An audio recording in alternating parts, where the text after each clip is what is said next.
Hindi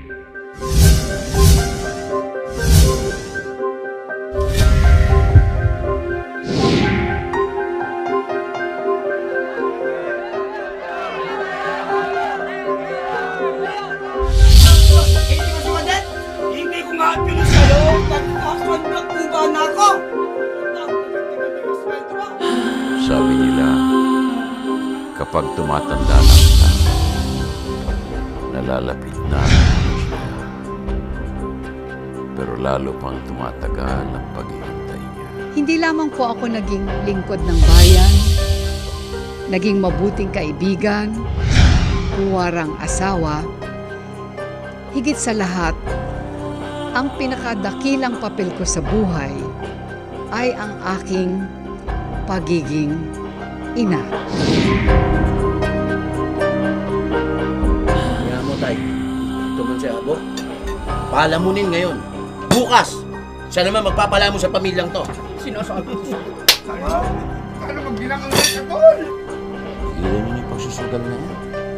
Hindi naman po kayo manalo-nalo dyan sa karera na yan eh.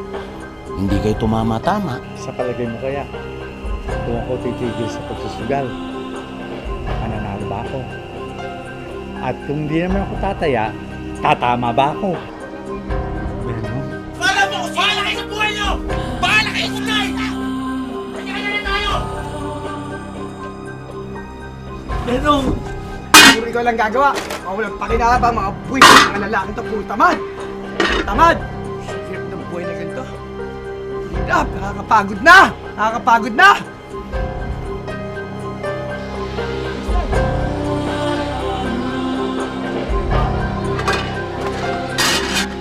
Hanggat kaya pa, hahanap ng pag-asa. Hindi na babalik pa ang kahapon. Ang lahat ay may takdang panahon. Para kayo nga! Ay! Mga lintik kayo! Wala na ba kayong ibang paglulunggaan?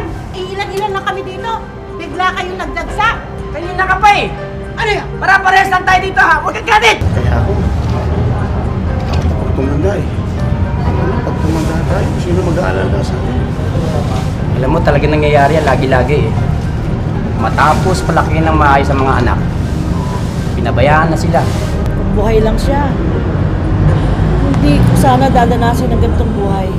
At sa pagtanda niya, hindi ko padadanas din sa kanya ang ganitong klaseng buhay. Manong? Manong? Ikaw yata yung Manong eh. Bihira naman kayo. Kayo na nga lang nakikitira. Kasama pa kayo. Lolo mo, matanda na pero malakas pa ha? Hindi ganun po talaga siya tunay na lolo eh. Ay, bakit tinatawag mong lolo? Lahat naman po na matanda. Dapat ginagalang. Tsaka, dapat hindi siya iniisahan. Dapat nga siya yung pinagbibigyan eh. Kapag pinikit mo na ang mga mata mo,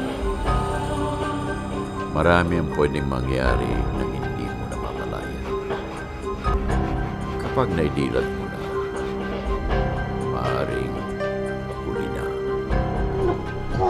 Bakit ang pula-pula ng pisngi mo, ha? Hindi ikaw ang ikakasal? Lahat ng anak ko may asawa na at pagdating ng panahon eh, magkakanya-kanya na yan. Ko sila pinalaki para magkanya-kanya. Ma, pag-desisyon na kasi namin ni Trixie na mag-migrate sa Canada. Tingnan ko lang kung hindi kayo ma-homesick. Tatanda kayo agad doon. Walang mag-iintindi sa inyo. Wala talaga. Lola! Ikaw ba yan? Ma, kung akala ninyo mahuhulog ulit ang loob namin para bumalik sa bahay, nagkakamali kayo. Lumalaki na nga po. Anong araw, naintindihan ko.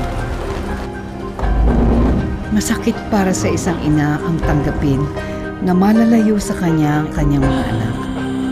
Elisa, paano ba ako matanda? Ako, hindi po. Para kayong suka, may asin pa.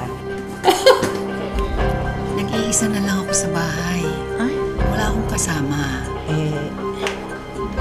Ano kaya kung ikaw na lang ang dumito, lahat ng problema mo mawawala. Dahil kami dito pantay-pantay, nagmamahalan, nagdadamayan kami.